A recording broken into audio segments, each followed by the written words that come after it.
I run my own race. I am in no competition with no one. I run my own race. I got no desire to play the game of being better than anyone. I'm just me. I run my own race. Enough is enough. No genocide in Yoruba land. If you attack, attack back.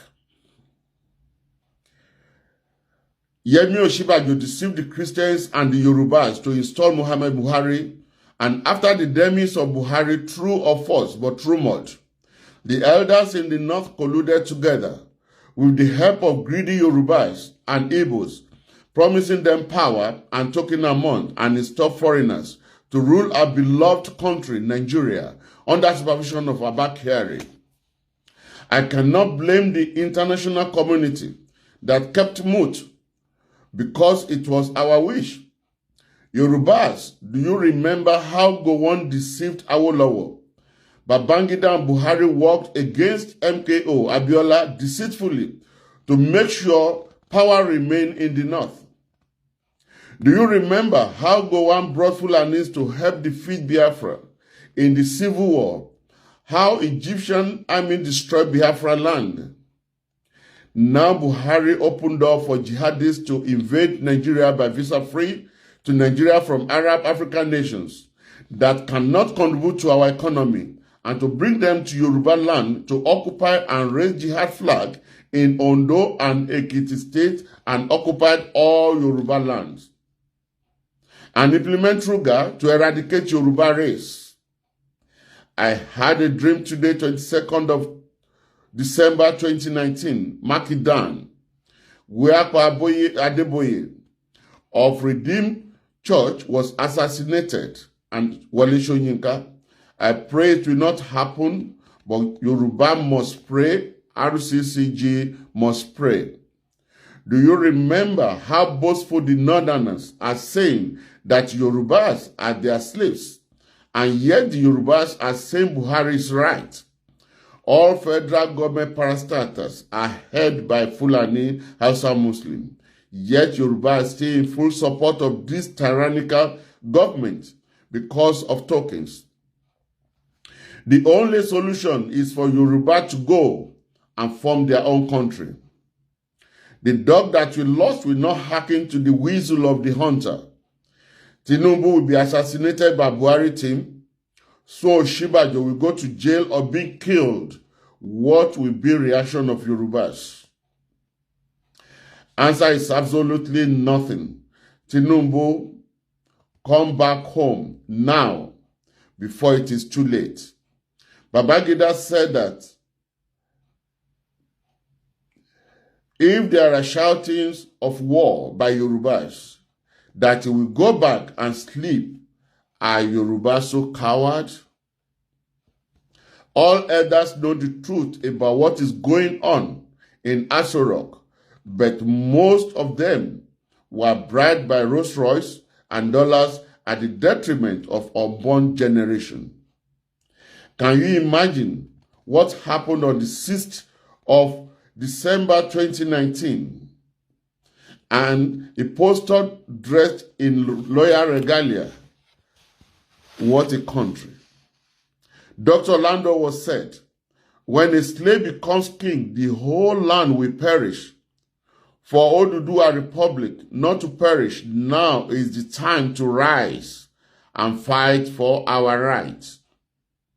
For what I know, Christians should not fold their hands, anymore. Yoruba should not wait for the politician elders to give go-ahead anymore.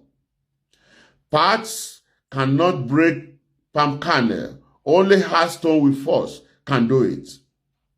Let's go to the Bible. We know that biblically, Oduduwa is right to defend his sovereignty and to fight. Christian or no Christian, Yoruba Muslims follow Quran to letters, but they are classified as infidel. All Yorubas in Kogi, Kwara, Edo, Ondo, Oyo, Ogun, Lagos, Delta, Osun, and in diasporas, Yoruba Koyas, all Yorubas, irrespective of your religion. Rise up now. Enough is enough. Oduduwa Republic must emerge. Our father, Alaafin of Oyo, and Oni of Ife, please call all Obas now. There are fires in Yoruba roof before it is too late. Snakes are also mounting on Yoruba roofs in Yoruba land. And the Aworos, Yoruba Muslims, Yoruba pastors, it is when Oduduwa Republic is safe before any church or mosque or Igbale can survive. Yoruba all over the world, now is the time. Don't be deceived by any religion stand up now. The few politicians among Yorubas are traitors and they are not reliable. So let Oba start the action now before it is too late.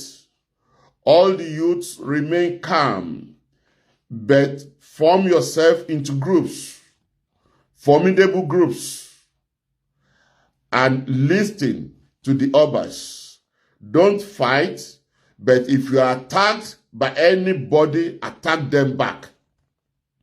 Let's see what the words of God says. When you open to the book of Nehemiah chapter 4 verse 14, says, "And I looked and I rose and said to the nobles and to the officials and to the rest of the people, do not be afraid of them. Remember the Lord, who is great and awesome, and fight for your brothers, your sons, your daughters, your wives, and your homes." 1 Samuel chapter 25 verse 13.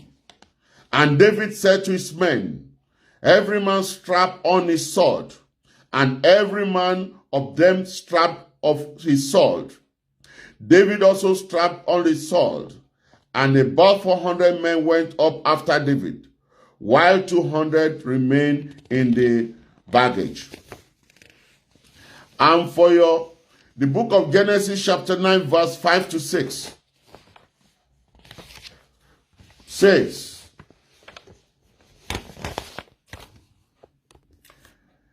"And for your livelihood, I will require a reckoning. From every beast I will require it, and from man. From his fellow man I will require a reckoning for the life of man. Whoever sheds the blood of man, by man shall his blood be shed. For God made man in his own image." The book of Matthew chapter 10 verse 34. "No peace but a sword. Do not think that I have come to bring peace to the earth. I have not come to bring peace but sword." That was the statement of Jesus Christ. Titus chapter 3 verse 10. "As of a person who stirs up division, after warning him once and then twice, having nothing more to do with him."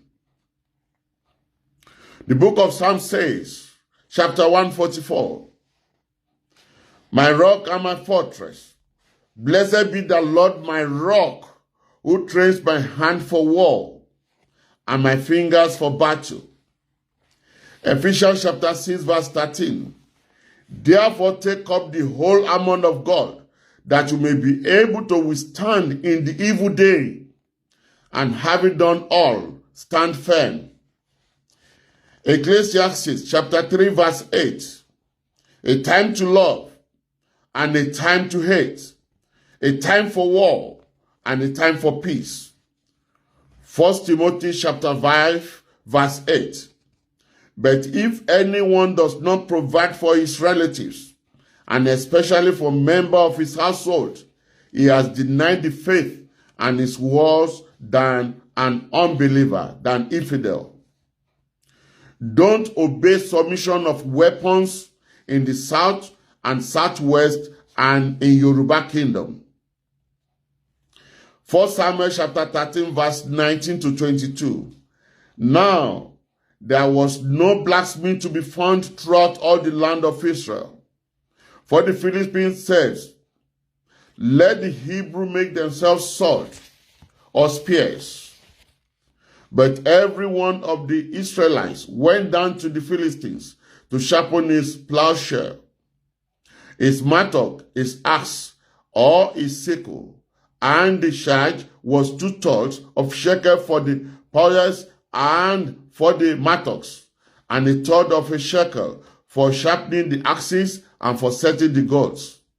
So on the day of the battle, there was neither sword nor spear found in the hand of any of the people with Saul and Jonathan, but Saul and Jonathan and his son had them. 2 Thessalonians chapter 2 verse 3.